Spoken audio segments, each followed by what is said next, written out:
You know, I have this tattoo on my arm. You know, am I willing to give up everything I have in order to have everything I've ever wanted? And it's so true. Like, to transition, I had to be willing to give up my entire world, um, everything and everyone that I knew, including the person that I had come to know as myself. Um, Transitioning was about walking away from this identity and this person that had been created for me, but I had also participated in creating, and um, so I had to be willing to give that up, and I was, and I am. Um, but what that has led me to is a place of um, not having, I don't have a strong foundation, you know. Um, Aiden, the person that I am, is a very um, he's a very young soul. You know, he's not a young soul. I have an old soul. He he's a new foundation. My entire history is the history of my former, you know, it's my former self. It's my former relationships. It's my former way of walking in the world, and now I'm walking in this world as myself. But it's a new, scary world for me. And chronologically, I'm 32, but emotionally and mentally, and certainly hormonally, I am not 32 at all.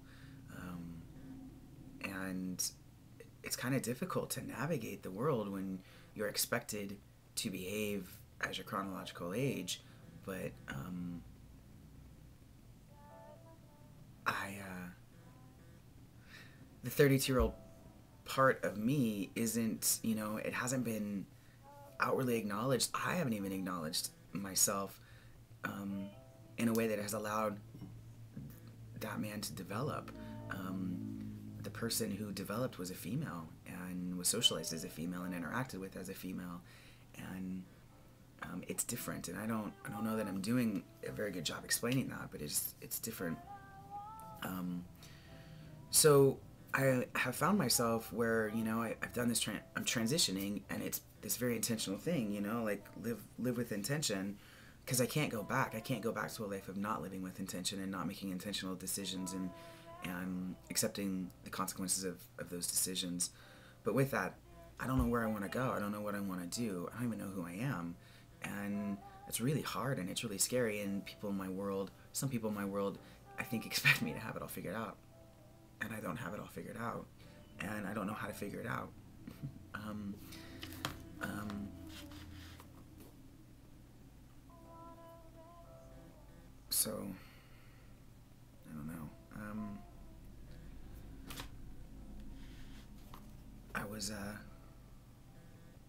you know, I think of who I am, and all the experiences that I've had, and how they have all led me to this place in my life right now, and I wouldn't exchange any of them. Um, it feels like up until this point, you know, I was this half circle, the female, and all these experiences, and the, I don't know, just my life. And now, you know, Aiden gets to complete the circle, and I don't, if I get rid of the other stuff, if I get rid of the female parts of me, then not physically, I'm not talking about physical body, but I'm talking about, you know, making her disappear to the point of having no pictures and having no memories and not speaking of her. And I think that like being extremely stealth and only living in the world as Aiden the male, and pretending that this little physical being, this little child that was a girl, that interacted in the world as such, and the world interacted with her as such, if I kill that off, then I'm simply just left with a half circle again. And that seems counterproductive, because if I started with a half circle and I end with a half circle, I've missed it somewhere. I mean, isn't the goal to be complete? You know, the missing piece meets the big O. It's a classic book about that, being complete, and how do you get there, and how do you do that. So yeah, there's just like stuff bouncing around in my head, and I don't I realize I can only do 10 minutes of this, and I'm probably over anyways. But I just want to tell a quick story about my mom has faced this situation at work, and my mom has worked. She is a bus driver for public schools, and right now, for the last 10 years or so, she's been driving school bus for early intervention kids, early education kids. So it's kids with disabilities that are like preschool, and so she has kids with physical disabilities and developmental delays and different things, and she's been there for 20.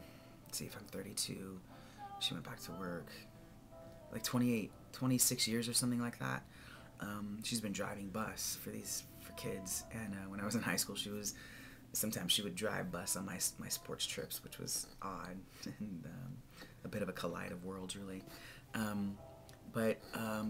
So she's faced with this situation at work where she is being asked to do something that she feels goes against her, and it calls into question her integrity, and she's just not willing to do it. So she's taking a stand, and her stand is that she's willing to do this. She's like saying, this is what I'm willing to do, and her boss, who's a complete fucking dickhead, is saying, no, that's not good enough, and what he's asking her to do compromises her integrity and questions her honesty and her word as a person. And my mom is saying, I refuse. And if you're going to force me to do this, which goes against my belief system and who I am and my integrity, then I quit. And my mom makes me choke up a bit that I have so much respect for that, and that it's the principle, of the matter, that she's just not willing to do something that she feels is questions her integrity, and I have so much respect for that. And my mom's a warrior, and she has survived so much, and that's who I see being as courageous as my mom and my dad, and I think that I have courage, but my courage is buried so deep in fear and uncertainty and insecurity and all these other things, and I know that everyone else has that. But anyways, I just wanted to say that